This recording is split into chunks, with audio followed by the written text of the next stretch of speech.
It's Cass. Welcome back to my channel, What Cass Read. Today I have a special guest on my channel. Oh my god. Ow. Come on up. If you're gonna come on up, come on up. As you can see, I am dog sitting right now. This is Vesper. She comes over quite a bit and I dog sit her quite a bit, but I've never filmed with her before and I'm beginning to see why. And we just filmed my my embarrassingly large, gigantic fall book haul. And it was interesting. She was jumping all over, but I've already known that about her. She's just a little bit rude when it comes to your personal space. So I guess we'll see how this video goes. But today I'm going to be doing the Finally Fall book tag. I did it last year and we're revamping it again this year because I love the tag. It is finally fall here in Texas, and let's get to it. Okay, question number 1 is, in the fall, the air is crisp and clear. Name a book with a vivid setting. For that book, I have chosen City of Brass, written by S.A. Chakraborty. I have already read this and reviewed this. It's up on my channel already, so I can put the link for that. And as you can see, I upgraded my cover. I had the Book of the Month Club cover originally, and then I have been in love with the UK edition of this cover, so I had to pick it up. It is just stunning, gorgeous. Gorgeous, gorgeous, gorgeous. A fictional djinn society, and it's Mediterranean, Middle Eastern inspired. When I posted my review of this book, I said that the setting was just you were using all 5 of your senses. You could hear everything, you could taste everything, you could see everything, you could smell everything. And this might be the only book that did that for me this whole year. So that's why I chose The City of Brass, written by S.A. Chakraborty. Okay, it says, nature is beautiful, but also dying. Name a book that is beautifully written, but also deals with a heavy topic like loss or grief. This is another set of books that I've already reviewed on this channel. I have just finished up reading the Tawny Man trilogy written by Robin Hobb. So that includes Fool's Errand, The Golden Fool, and Fool's Fate. Hey, hey! You can't eat that. Go grab your monkey. I pretty much put Robin Hobb in like all of my tag videos, but I have just finished up that one, and there is a very important character death that happens. I won't say who, but it's a very important character death, and the grieving that our other characters go through is heartbreaking. I'm still not over this character death, and I think the grief and the loss was handled so appropriately for the character that it was. You can watch my spoiler video if you want to know all about that one. Okay, fall is back to school season. Share a nonfiction book that taught you something new. I actually listened to this book on audiobook, and that is Born a Crime, Stories from a South African Childhood, written by Trevor Noah. I have always thought Trevor Noah was really funny, and I thought his story would be really engaging, and he would be a good, you know, narrator to listen to. It's probably the best audiobook that I've listened to all year. And aside from it teaching me about his life, it taught me a lot of things about what it was like for a child to grow up in the post-apartheid South Africa. Trevor Noah is a mixed race child. He is half black, half white, and what was that like for him to navigate that political sphere, that cultural sphere, and I just found it to be fascinating. And of course it's narrated by Trevor Noah, so he knows all the voices of the characters, he knows all the languages that he's speaking in the book. If I had read this on the page, I probably wouldn't have gotten the same experience because I wouldn't have known how to read the languages. So if you're ever interested in picking up that book, I suggest doing it on audiobook because it was amazing. When we get to the last chapter of that book, I was like, happy, sob, crying, relief, like there was just so many emotions brought out of me from this book, and I loved it. Okay, question number 4 is, in order to keep warm, it's good to spend some time with the people that we love.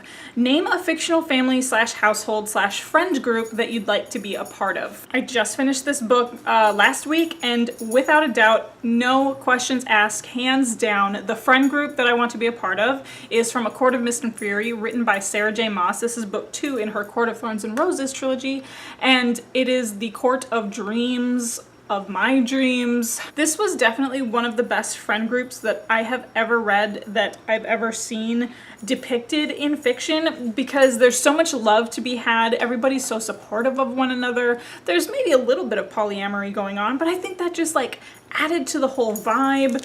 I am obsessed with this book right now, and I'm really afraid for like what's gonna happen in the next books, because I just don't think they're ever gonna live up to this one, and I don't want the feelings that I have after finishing this book to be ruined.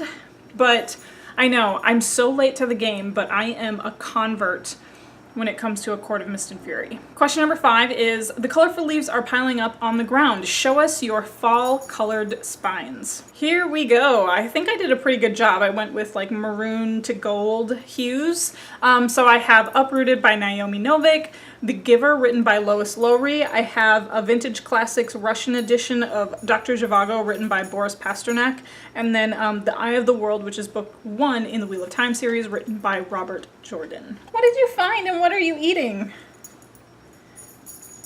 You're doing a good job though. You're doing a lot better than I thought you would. Yeah, you're doing a lot better than I thought you would. Fall is the perfect time to be storytelling by the fireside. Share a book wherein somebody is telling a story. Oh, you just knocked over my books. For that book, I have Traitor's Blade, written by Sebastian de Castell. I mentioned this, it was my books I want to finish before 2019. I had the last 2 books of the Greatcoat series, and this is book 1 of the Greatcoat series. And I mentioned that I've been listening to this on audiobook as well, and I just think the audiobook narration is fantastic because, one, the narrator has really great voices, but this story is told as if the main character is telling a story, and he has lots of flashbacks. And this is why it fits with this tag. The nights are getting darker. This is question number 7. Share a dark, creepy read. This is The Changeling, written by Victor Laval. This happened to be the very first book that I read for the entire year of 2018. I ended up giving it 4 out of 5 stars. This book might be the only book all year to keep me up at night with how dark and creepy it was. There are parts where that it's dark and creepy, and then it shifts into the fantastical. This is a story about a man named Apollo and his wife. They've just had their first child, and part of the first act of this book, there is a tragedy and horror strikes his family, and his son and his wife have gone missing. So the first part is just really eerie, mysterious. The second part really guides us into this transition of the fantastical, and it's still creepy. I loved it. Not a lot of people liked it as much as I did, which is really sad, but I loved it. Okay, question number 8.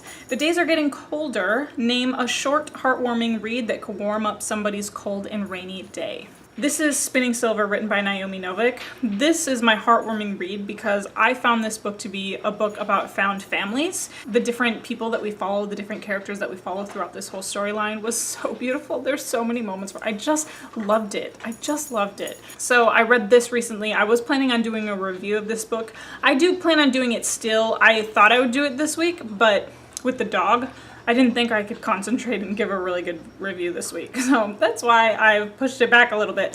But this is Spinning Silver, written by Naomi Novik. Okay, question number 9 is, fall returns every year. Name an old favorite that you'd like to return to soon. I don't know how soon I'll get to this one, but this is Ken Follett, The Pillars of the Earth. This is one of my top 5 favorite books of all time. I always think I'm going to return to it. There's just like something about holding out hope for being able to return to this world and return to these characters that I fell in love with so many years ago. This is one of these books where it's like top 5 favorites, so it's been on my shelf since I bought it. It's lived there permanently. No matter how many cullings my bookshelves go through, this book will always, always, always manage to make its way back to my shelf. Like, I've never thought about getting rid of this book.